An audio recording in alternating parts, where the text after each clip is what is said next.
Grand Slam Mexico. A lot of lucha. That's what we got.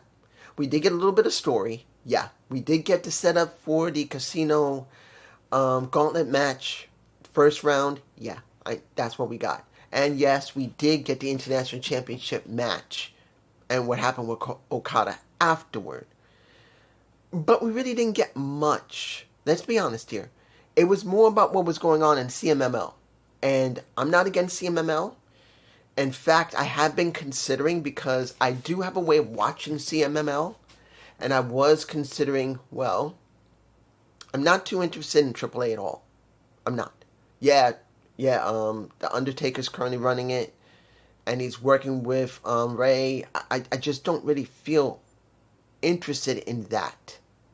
So I thought, maybe I should look at an episode of CMML. Maybe that might change my mind about maybe watching more Lucha Libre. I mean, I'm not a big Lucha fan. Neither am I a big Japanese wrestling fan. I just not. There's ways of watching it, but I just haven't really been really into it. But I thought, at least look at one episode and do my impressions of it. See how I feel about it. So what do we get? 8-man tag. CNC and the Bucks versus Death Riders. I was not fond of this match. It wasn't because Matt and Cope banged into each other at the end, and that's how they lost the match. And it was an okay match. It wasn't a bad one. It was, can they coexist? Don't want it. Don't need it. Didn't want it. We've had this for years in WWE. And I'm not fond of seeing that AEW does it as well, particularly in this case where, let's make it clear, Tony loves to give a large amount of matches, but doesn't give a lot of great storytelling. He thinks the storytelling is just the match itself. And it's not that simple. No matter how much you want to say this, it's not. You need more. Because if it was just that, we wouldn't have had that segment last week. And you got Cope and Christian talking to the Bucks about their different experiences as the GOATs of their generations. So, it just doesn't work for me. In this situation, I didn't need to see a can they coexist match between the Bucks and Cope and Christian. CNC didn't need it. The Bucks didn't need it. They could have done something different. I just was not fond of it. Moving on. Next match. Oh, almost forgot. Marina Shafir got kicked in the imaginary gonads. Yes. Christian decided when she smacked him in the face, he pulled her down from the ring skirt after trying to dig into Cope's eyes. She smacks him in the face and then kicks. Well, let's make it very clear. If she had nuts, it would hurt. And most people will say, well, she's got nuts. She's more tough than any woman on the roster, even though she hasn't won a damn match that really means anything, like the TNT title or the world title. You got a woman. I'm venting a little bit here. Not because I love Marina Shafir, because I don't. It's about story. So long ago, you start with the Death Riders, and Marina Shafir was there heavy. She would choke guys out. She would throw guys around that was at least near her size. She would do that for them. And what did we really get for her? A possible tag team championship? She didn't get it.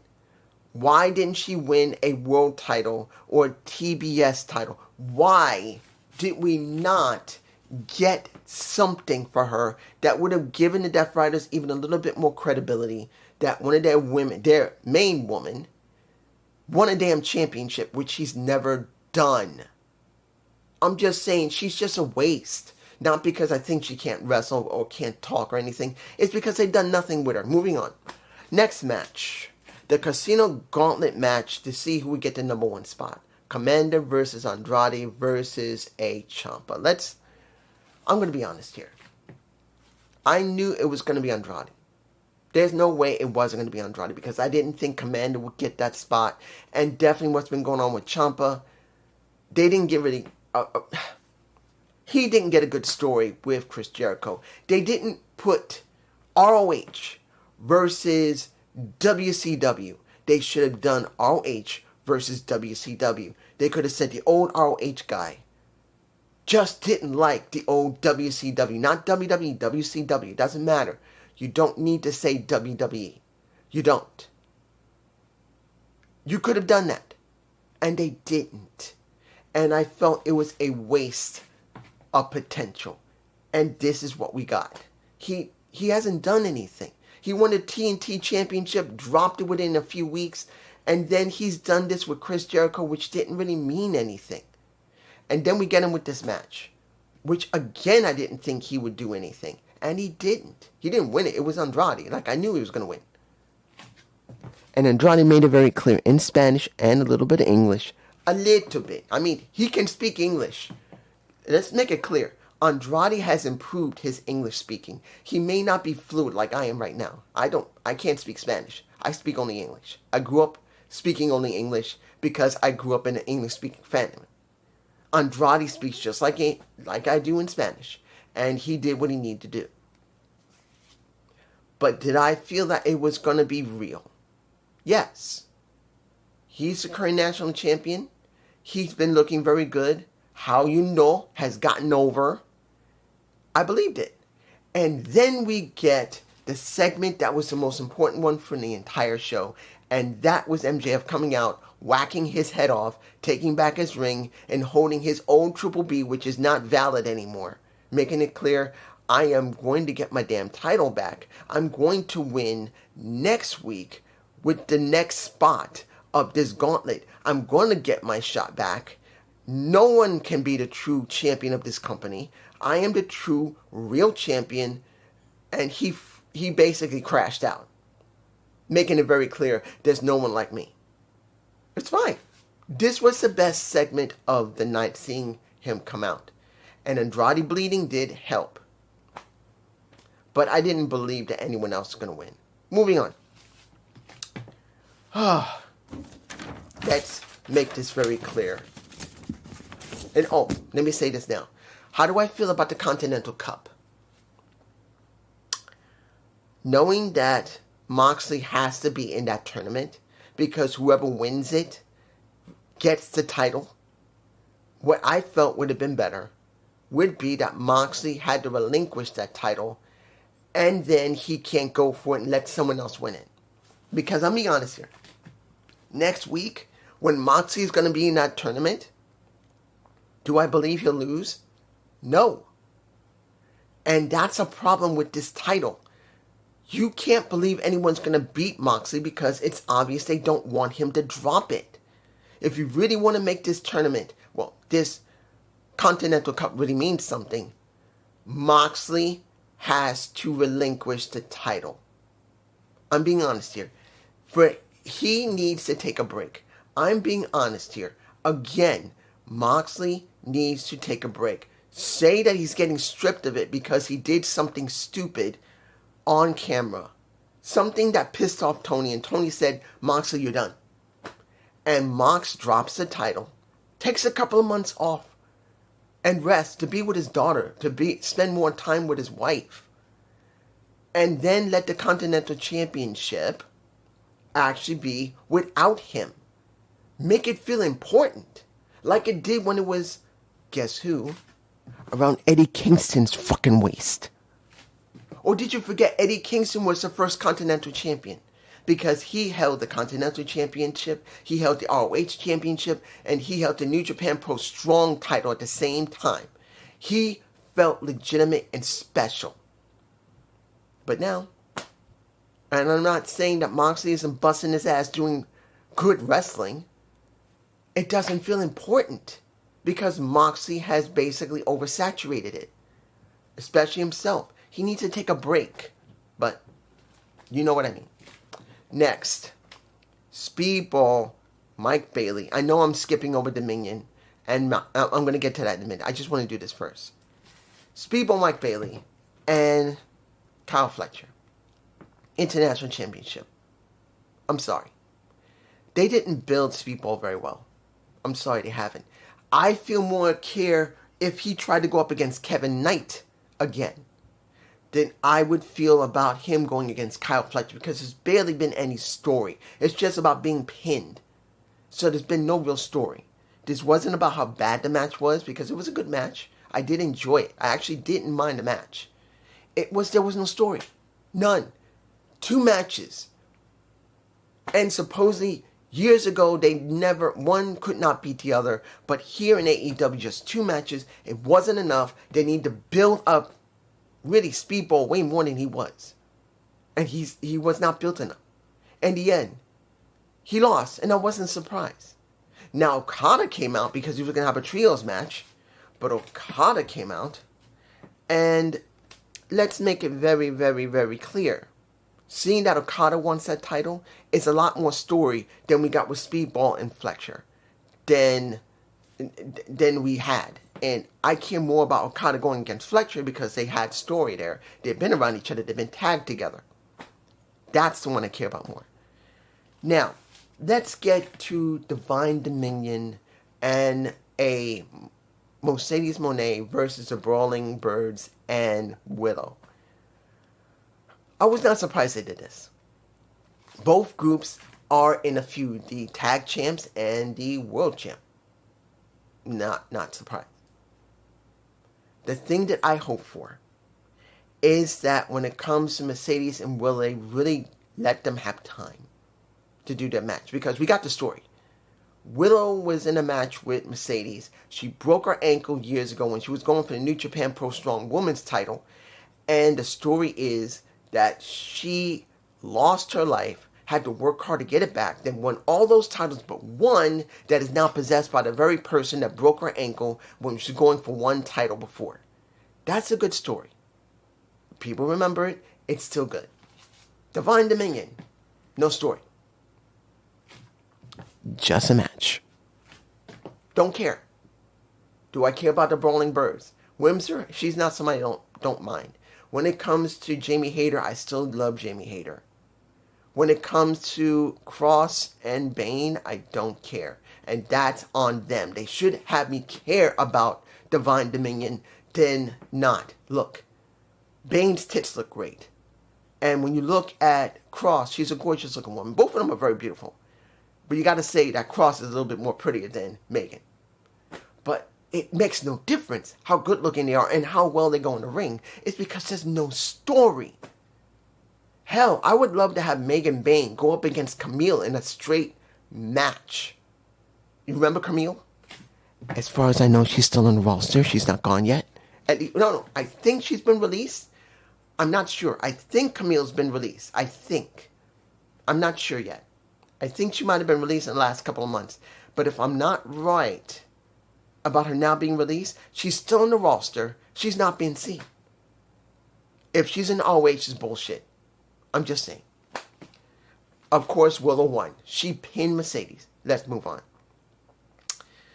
Guys, when you see the trios of Kevin Knight, Okada, and Cesaro, who is the current CMLL champion, I believe he is the CMLL World Champion, do you care? No. You look at Chris Jericho, Mystico, and Allen. Do you care? No. So they just want to do a match. And yes, Chris Jericho is wearing a very similar clothes that he did when he was young, when he used to be in Mexico, as pretty much Lionheart. You can see the difference between Lionheart back then and Lionheart now, because even though he's cut, he's a bit chunky compared to his younger self. But he can still go in the ring. Do I care? No. Allen did lose the match, and that I do care because he's the one who pinned Kevin. Now, do I believe that they're going to finally have a match between Kevin and Allen? Yes, but I don't know when. And here's the thing. This is the match you should care about. Because if Kevin doesn't eventually go up against Allen in a straight match, eventually, what was the point of Allen being talked to like he was one of the greatest of all? I mean, any of the pillars. He has to be given something to do. And he hasn't had anything to do. That TNT title, that is what he needs to do. I'm not saying I don't want to see Kevin keep it, but at this point, you made him do about 15 matches as champ. He finally loses, And then you do nothing with him when he should be bothering with Kevin. But Kevin having his attitude with Kyle and then getting a shot against Kenny, which he shouldn't have had the shot. I'm being honest. I'm not saying that Kevin Knight isn't great. He is. But he didn't need that shot. He should have been working with Darby Allin because he attacked him after he lost the title. And that's how it feels. It just feels that way. But this is just me, you guys, comment below. Let me give you this. Statlander against Persephone. What was that story about? There was none. At least not for AEW. It was more for CMLL. Because guess what happened? The Mexican national champion was dealing with the world champion. That was. I'm botching here. I'm repeating myself. You know why? Look, she's been on the show a couple of times, Persephone. I do like her. She's not bad. But you just did a story for CMLL. Unless you're going to do that match of Thunder Rosa and Persephone at All In for the Mexican national title, which I don't think they will do it, what was the point of that? It is for the other promotion. And I'm being honest here, unless they are going to do the Mexican National Championship on All In, not Dynamite, then I can understand it and they want to build into it and they do any type of vignettes for it. But other than that, no. Nope. That's just how I feel. Next and final thing. Oh, well, not final thing. We still got two more. I'm just going to do this. Street Fight. Let's make it clear. Did I believe Mark Davis was going to beat a Will Ospreay, who is going to be the number one contender and is the number one contender for the world title? No. So we knew he was going to get his ass beat. Was there a lot of blood? Yeah. Was it a good match? Yeah, it was not bad. But did I care? No. Because there was no surprise there. Will was going to win. Was he going to bleed? Yeah. Was it going to be showing that he's getting his neck beaten up? Yes. Does it show he's tough? Yes. But I didn't feel any excitement. None. Now, what got me surprised was the Demand versus Hangman, dressed in the Matador clothing, and Bandito and Brody King dressed the same way, going out to what is it? I forgot what they call that Marachi band or Maracha band, and we get a match. Fine. Where you have them win. So, Hangman Page, who can never go for the world title until you rescind it, AEW, now is a trios champion again. Because if I remember correctly, he was a trios champion before with Kevin Knight and Speedball Mike Bailey. Now you give him back that title again. For what? Wouldn't it have been better to have a singles title for him? Look, how many titles are left other than the world title? We have the TNT title, which you could take from Kevin Knight. You got the international title, which you can get from Kyle Fletcher. You got the continental title, which you can get from Moxley. Any one of those you could give him. I say TNT. But due to him dealing with Allen, and that's a Kevin Knight, I can't see that. So the only person that would make sense would be Moxley. So if Moxley's in that cup, which that Continental Cup, which he's going to be, I'm hoping that Hangman Page will be the last person he will meet, and you will give Hangman Page the Continental title. At least then he will have a singles title with a trios title. At least you'll give him something to compensate until you finally rescind him from being barred from ever going after the world title again. That's the way it looks. That's the way it looks. So let's make this clear. This was a lot of lucha on this Grand Slam Mexico. Was it bad? No. Everyone was playing into the Spanish thing. Everyone was playing into Mexican, which is fine. But was it exciting? Not really. Not in the sense of any new storytelling. We did get the MJF segment, which was good. I had no problem with it. But other than that, there wasn't really any big storytelling. It was just mainly Lucha Libre. But it's just me. Peace.